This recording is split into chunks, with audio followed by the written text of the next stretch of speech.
Hello guys, it's Pete from myjewelrybench.com. Today we're going to talk about a little bit of practical 3D printing that we're going to do with Blender. And what we're going to make is a watch stand for a watch timer that you can get for your Android phone or your cell phone, your iPhone.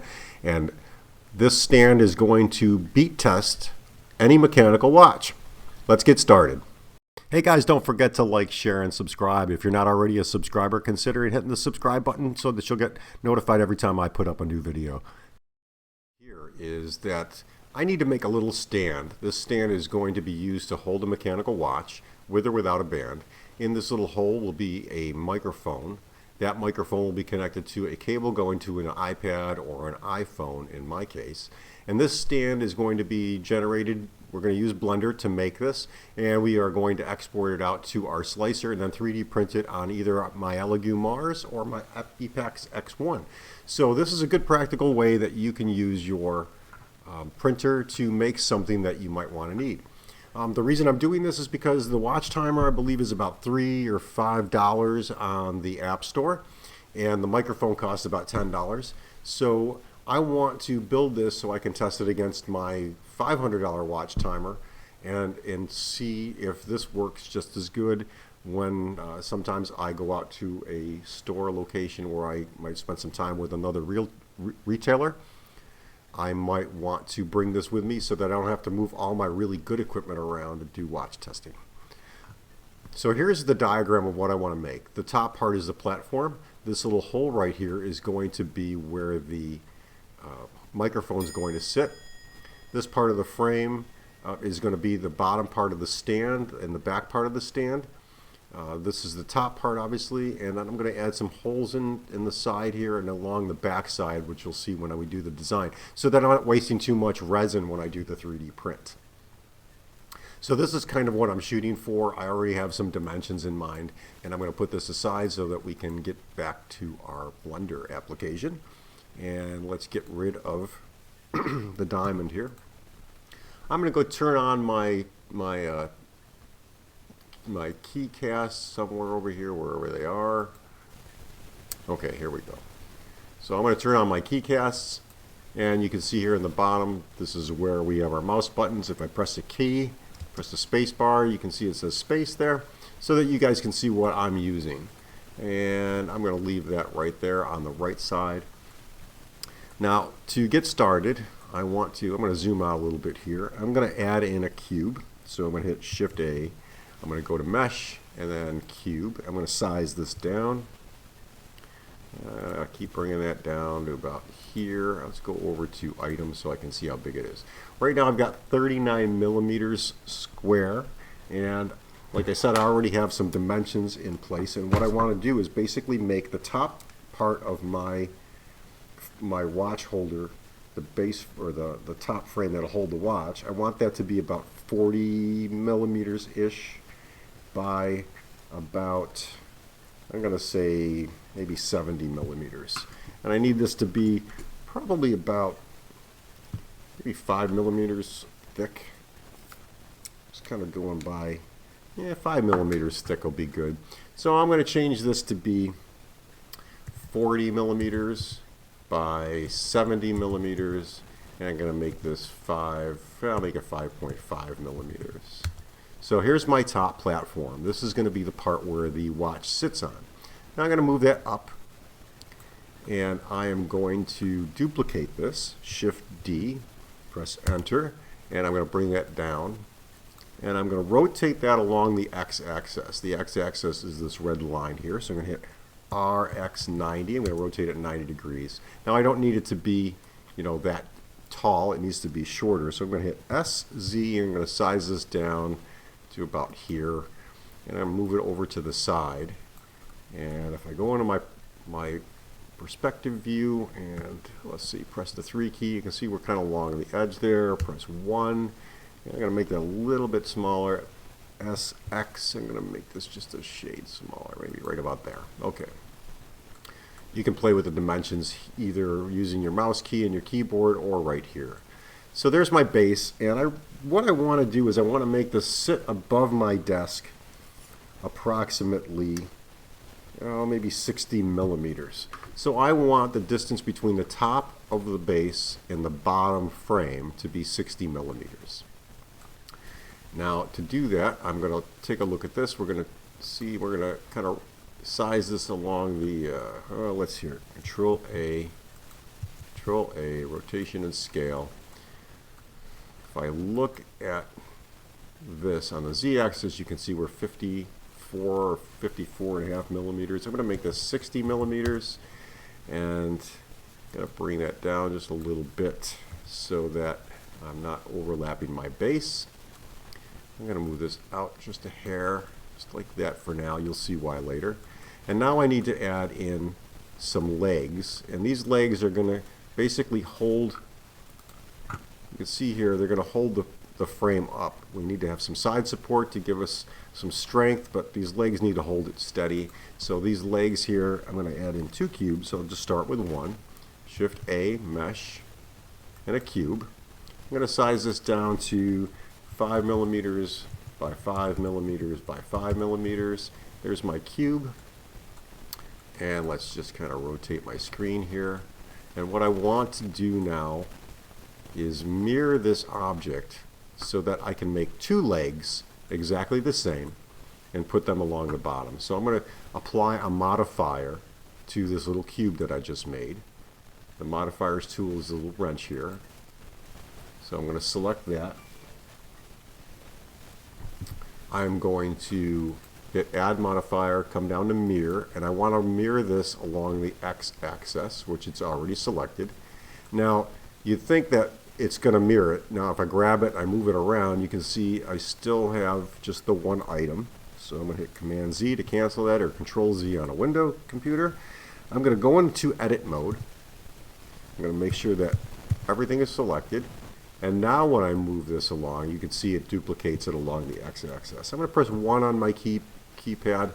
And remember, I told you when you're using Blender, you should have a numeric keypad. It makes life a lot easier. Pressing 1 on my numeric keypad to go into front perspective view. I'm going to move the cube right there. I'm also going to move it down to about the bottom of my back frame. And let's move it down a little bit more, right about there. And now I'm going to come out of perspective mode, and I'm going to size this along the y-axis. The y-axis is the green axis, so I'm going to hit SY, and I'm going to make it longer so that it's about like that. So that gives me a little base to go along with my frame. Now none of this is attached. Every one of these objects, I'm going to go back into object mode. Every one of these objects is separate right now still. And like I said, we're just modeling here. I'm going to go back and I'm going to look at this. Press 1. I'm in good shape. Okay. Now I need to add in some support. You can see on the sides, on either one of the sides here, I have some, I drew out some support so that it gives a little more beef on the side of the watch stand. So I'm going to just kind of make a new cube, Shift A. We're going to add another cube. I'm going to size this down to 5 millimeters by 5 millimeters by 5 millimeters. And now we have another 5 millimeter cube. And what I want to do to this is I want to use this as the support that goes between the top frame and the bottom legs, but comes along the side here so that I can get a little bit better support onto the top base. I'm going to do the same thing with this. I'm going to add a modifier. We're going to come down and add a mirror modifier because I want it on both the left and right sides. And it's going to be mirrored on the x-axis. So come back over here. We're going to select that. I'm going to go back into edit mode. I'm going to drag this over to the side. But this time, instead of making it longer along the y-axis, I actually want to increase the size along the z-axis. So we're going to make this taller. So I'm going to hit S, Z, and then I'm going to bring it up about there. Let's go back into 1. And I can see I've got this out too far, so I'm just going to use the arrow key to move it. And I want to bring this up to about here. S, Z. I'm just going to make a little bit shorter. There you go, right there. So here I've got some side supports. I'm going to bring this over to about here. And this might be actually all I need to do for this particular frame, just to give me some top support that I need on the top. I'm going to hit Tab, go back into object mode, so I can select any other object. And you can see that now we have our legs, our side supports, our back frame, and our upper frame for the watch holder. Now again, we have to keep in mind that we have to have some place to put the microphone. Now the microphone is going to sit into the, I'm going to pull up a picture of the microphone here. I'm going to make this a little smaller so you can see it. The microphone here, this is the top where the microphone is. It does have stereo sides on it. We're not going to utilize those. It's going to fit into this hole. But what I want to do is surround the entire microphone so that I can just slide it in and let it sit in there and not have any interference from the outside world. I'm going to put that aside. We're going to go back into Blender, and now I want to make kind of a holder for it. Now the holder has some dimensions. I'm going to pull those dimensions out so that you can see what those dimensions are. Where are they? Okay, so here I've got the dimensions of my microphone. The top part of the microphone is 8 millimeters wide. From here to here, it's 8 millimeters deep. From the bottom of the upper side of the microphone to the first rib, we have 8.8 millimeters. Then from the first rib to the bottom of the microphone, we have another 8 millimeters. These two ribs, one here and one there on the microphone, as you can see on the microphone wherever it is. I have 7.3 millimeters. So what I want to do is create a tube that's going to hold this entire microphone so that I have a 7.3 millimeter or a 7 millimeter hole in the bottom, and that's going to be approximately 24 millimeters or 24.8 millimeters, we'll just say 25 millimeters deep, so that the microphone sits well within that reach, and it'll sit at the bottom. This 7.3 millimeter rib is the perfect thing to utilize because I can make a 7 millimeter hole that allows me to stick all the cording through the tube and then just hold it in place right there. Making the diameter of the inside 8 millimeters allows me to have a snug fit for the microphone, the upper part of the microphone here. So this rib here is 7.3 millimeters.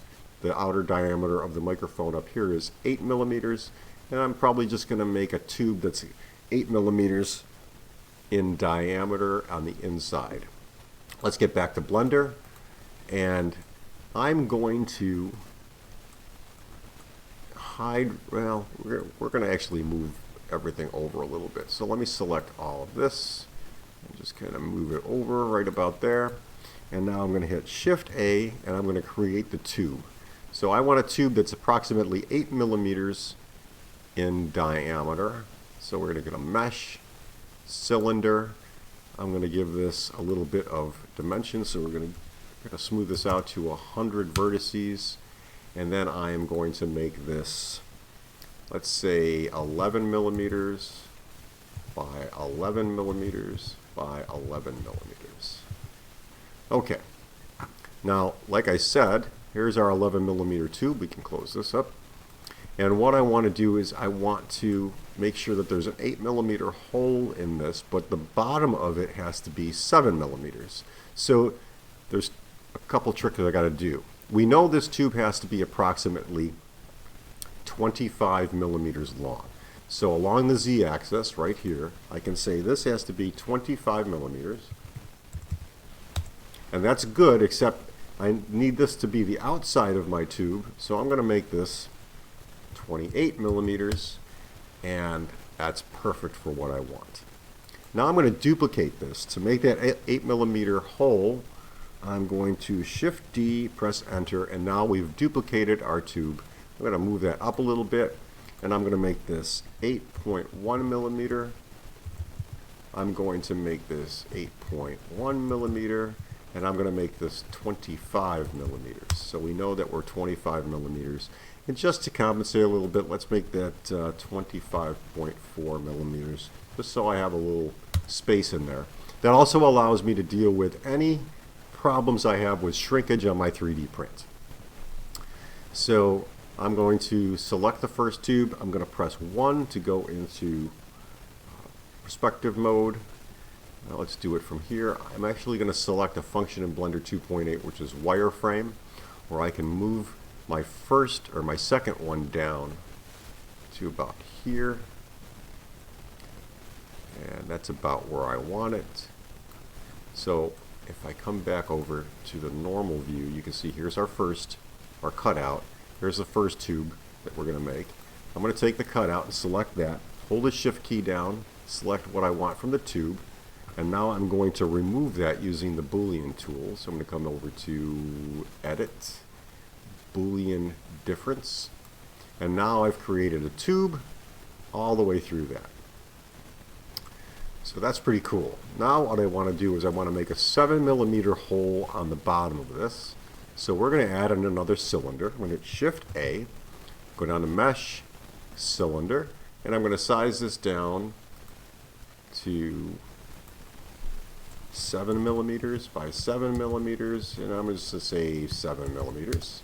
Now there's our tube. You can see it's inside. If I look, come over here, zoom in, I'm going to grab that, I'm going to move that down to the bottom. And if I look at that from the side, you can see in our wireframe view, we have a 7 millimeter hole on the bottom, and we protrude into the bottom of the tube. So you can see we're coming into the bottom of the tube, so I'm going to create a hole through the bottom part of this. With that selected, I'm going to go back to this particular view. I'm going to hold the cutout, select our tube with the shift key. Now both are selected, and I'm going to use the Boolean tool again, Edit, Boolean Difference, and now you can see I have a hole through the tube, but it is a little bit narrower on the bottom. That's exactly what I'm looking for my tube here. So now I'm going to go back, grab my stand. I'm going to move that back to the center, right about there, so we're approximately back in the middle. And now I need to make an 11 millimeter hole in the top base. This is pretty simple. We're going to add in another cylinder. So I'm going to hit Shift A, Mesh, Cylinder, and this hole has to be approximately 11 millimeters. It doesn't really have to be. It can be actually, we'll make it, how about 10 millimeters. So 10 millimeter, oops, by 10 millimeter by 10 millimeter. If I can get that right. And I'm going to move that up right there. And that's about where I want the hole in my top frame base. With that selected, I'm going to hold the shift key down and select the top frame. And we're going to do the same thing. We're going to remove that by using the difference tool under Boolean.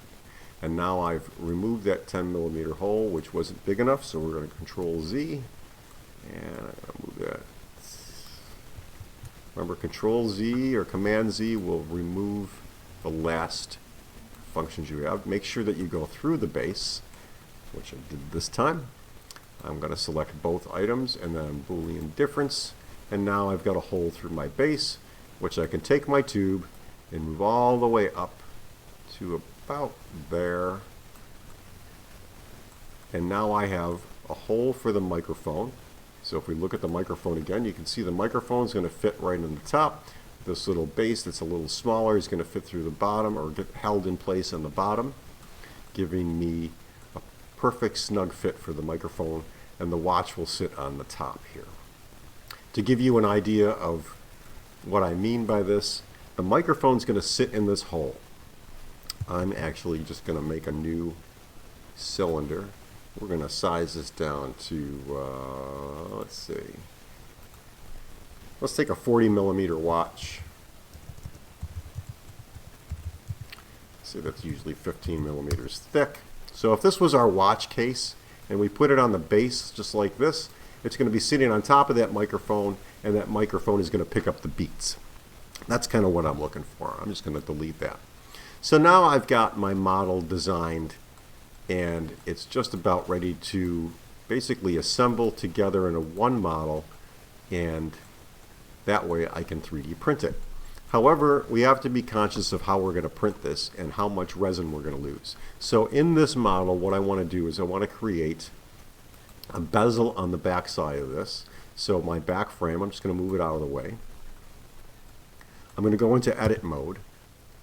With my vertex tool, I'm going to select the 4 vertexes on the back side of the frame here. So I've got one vertex, hold the shift key down, and I'll select all 4. And now I'm going to hit Control B to give this a bevel. And if I move that out, you can see I'm creating a beveled edge right like that. And I'm just going to give it one little vertex split inside. I'm going to hit that command, go back into edit object mode, and you can see here we've got our back frame. Now guys, the reason I did this is because when I print this, when I orient this on my print bed, this is going to be the part that sticks to the print bed, and having these angles on the side will make it easier for me to scrape this off without doing damage. So I'm going to move this back onto my frame just about like so. And it looks like we got to move our legs over just a little bit more, just about like that. And now let's start joining these pieces together so that they're all one piece. I'm going to select my top frame. I'm going to hold the shift key down and select my back frame, and I'm going to go to the edit tab here, and I'm going to go to union. And now that joins the back frame with the top frame, and now that's one piece. I'm going to select with both those pieces now one and select it. I'll hold the shift key down and I'll select the tube that we created, and I'm going to do the same thing. I'm going to select union on the Boolean tool. Now you can see that this piece and the tube are all one. Now I'll select the side supports, and I'm going to do the same thing there. Well, before we do that, let's apply these modifiers. So I've got a modifier here. I'm going to hit apply. So the sides are now one piece, but no modifiers remaining. And then we're going to apply the modifier to the 2 bottom feet. So hit apply. Now with that done, we can union these to the original mold. So with the original mold selected, I'll grab the side supports. We'll hit union, and then I'll hold the shift key down, grab the legs, and hit union. And now I have one model that is my complete watch stand that I'm working on. Again, when I bring this into my slicer, you'll see what I mean. So now I just want to make sure that this is all one piece, and I know it is because we can look at our models here and we just have cube 1, and if I hide it, it's all gone. So that's perfect. I'm also going to double check this and make sure that it has proper normals. In Blender, what we'll do is we go to tab, we go into edit mode, we select all, so that it should look like this. So make sure you press the A key once, twice, 3 times until you get it to look like that. And now I'm going to hit Shift N, and that's going to recalculate my normals all pointing to the outside. I'm going to hit the tab key to go in object mode. I'm going to select the 3D print tab here, and we're just going to go check all, and we're going to see, I'm going to hit solid. It says non-manifold edges 204. I'm going to hit make manifold, and then we'll check all again, and now it looks like we're doing pretty good. The one thing I forgot to do before I send this to the 3D printer, guys, is like I said, I don't want the bottom base to have such a solid part of it. I want to have some holes in here so that I don't waste a lot of resin. So I'm going to show you how to do a couple cutouts so that we don't waste a ton of resin when we do this. I'm going to hit the Shift A key, and we're going to add in a cube. I'm going to size this cube to, let's say, 25 millimeters. So we'll do 25, 25, 25. And let's see, that still looks pretty big. So let's size this down to, how about 15 by 15 by 15. That looks better.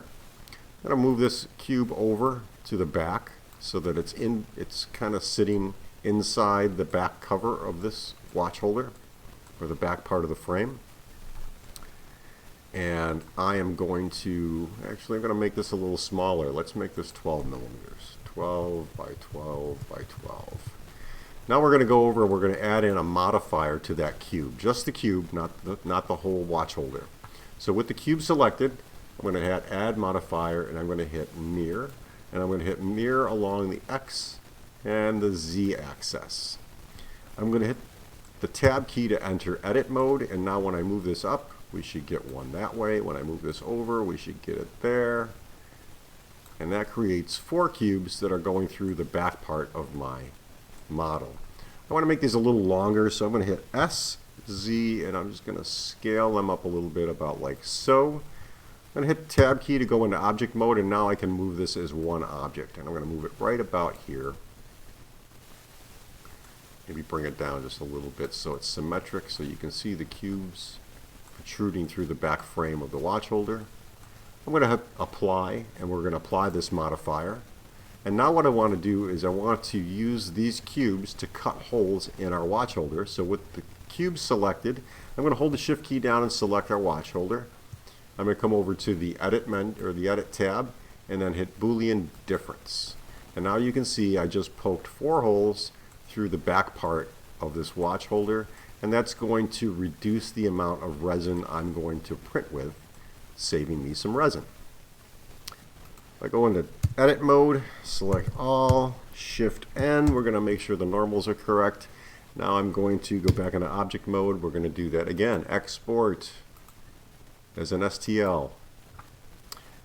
Just for grins and giggles, let's get to my sheet 2 box slicer and delete that. Okay, go back into Blender. We're going to export that to my desktop as watch holder number 15, and we're going to hit selection only, export. Now let's go back to sheet 2 box and import that into sheet 2 box. And there's our model. Looks like the tube's there. So guys, what I'm going to do here is I'm going to actually create the slicer image. I brought my image in, or my object in. I'm going to rotate this 90 degrees so that I get it to print the way I want to. I want it to print on the back side of the stand. And I have to add in some supports. So to add in supports, I'm going to do this manually, and this is going to work really well. So I'm going to come over to supports. You can see it automatically puts the raft there. We don't need that. We're going to come over and we're going to delete the raft. And then I'm going to manually add supports where I want them, which is going to be along the bottom of that tube. And get it where I want. I'm just going to add in a couple. I'm going to put some supports along the side rails. I'm going to do that on both sides.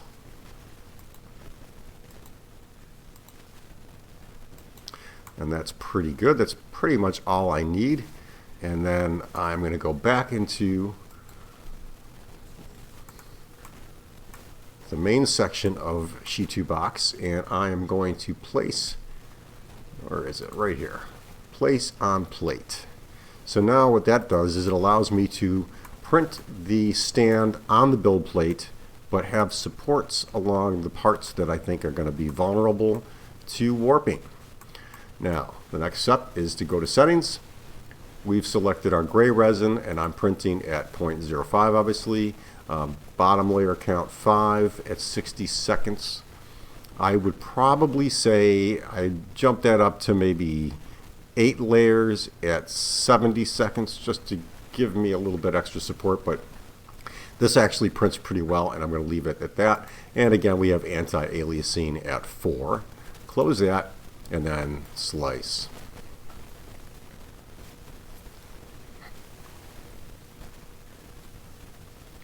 With that all sliced, we can come back over here. We can see actually the layer for each part of it, and then if there's any problems here, we can see it right in sheet 2 box. But luckily, it looks like I've got supports every place I need them, which is what I was looking for, and I think I did pretty good. Next thing, save it out. So you just save it to a memory stick like we did before, and I'm just going to save it as the same file and hit save.